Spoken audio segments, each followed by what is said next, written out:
Alexandria Ocasio-Cortez wasn't physically present at the 2020 presidential debate, but she was watching virtually when the event's moderator, Fox News Sunday's Chris Wallace, began losing control over the presidential back and forth. Wallace, as many noted, was rendered totally unable to control a debate that quickly devolved into, well, CNN's Jake Tapper probably said it best. That was a hot mess inside a dumpster fire, inside a train wreck. Ocasio-Cortez had her own sly take on the disastrous proceedings.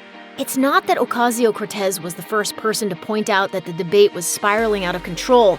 By the time AOC tweeted, everyone and their great aunt twice removed was collectively screaming at Wallace from their virtual soapboxes. Even Trump's former lawyer, Michael Cohen, was moved to speak, begging via tweet, "Joe Biden can't finish a single sentence before the petulant child known as Donald Trump interrupts. Chris Wallace needs to do something." It's that AOC's analysis is leagues above all others. That's no real surprise. In 2019, The Guardian declared what social media users already knew. The rising star of the Democratic Party had officially beat everyone on Twitter. And the publication had the stats to prove it. In less than a year, between June of 2018 and February of 2019, Ocasio-Cortez's Twitter following increased by 600%. On presidential debate night, September 2020, she had a whopping 7.5 million eager Twitter followers soaking up her social media genius. So what's the tweet that had social media buzzing?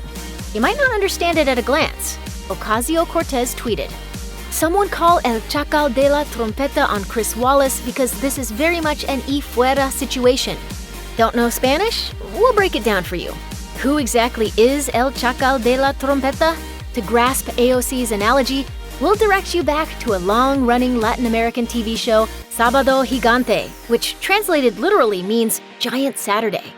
As some of Ocasio-Cortez's Twitter followers have pointed out, Sábado Gigante is almost the Latin American equivalent of The Gong Show.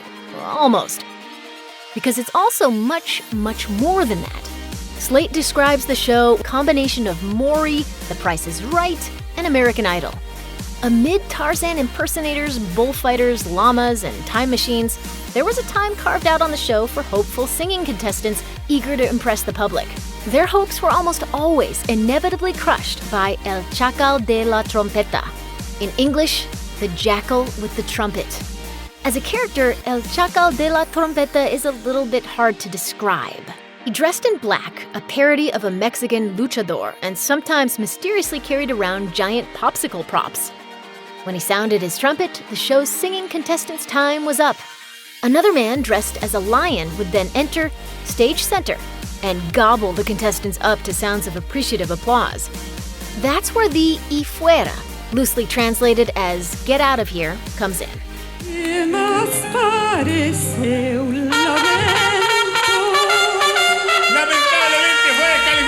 Sábado Gigante was clearly, as Slate observed, a universe unto itself, which was exactly AOC's point. Watching the presidential head-to-head, the representative from New York saw not a debate, but an alternate reality, a mix between the Twilight Zone and a circus. In case you needed further confirmation that her analysis was on point, the morning after the presidential debate, Ocasio-Cortez's tweet was plastered all over Latin American media as de facto summary of what went down between Trump and Biden. And if the tens of thousands of likes and retweets on the post are anything to go by, a lot of people feel like the first 2020 debate was a bizarre game show from which debate moderator Chris Wallace deserved to be booted off. One appreciative fan called the Congresswoman's post a legendary tweet, while another follower lauded, "Girl, I am screaming at this reference, damn it, I love you even more." Another nominated her for a new job, saying, "I vote for you to be the moderator." Some fans went further still, cutting to the chase and begging Alexandria Ocasio-Cortez to put her name on a future presidential ticket. One AOC fan wrote, "Technically, you're the Congresswoman from New York, but you speak for all of us. I hope to vote for you for the national office soon." Another voice chimed in saying, "I'm begging you to run for president in 2024. You'll turn 35 the October before the election, and you're the kind of person we need." To which another boldly replied, "AOC alone can save the world." Ocasio-Cortez, of course, will have to wait until she's 35 to throw her hat in the ring. Check out one of our newest videos right here.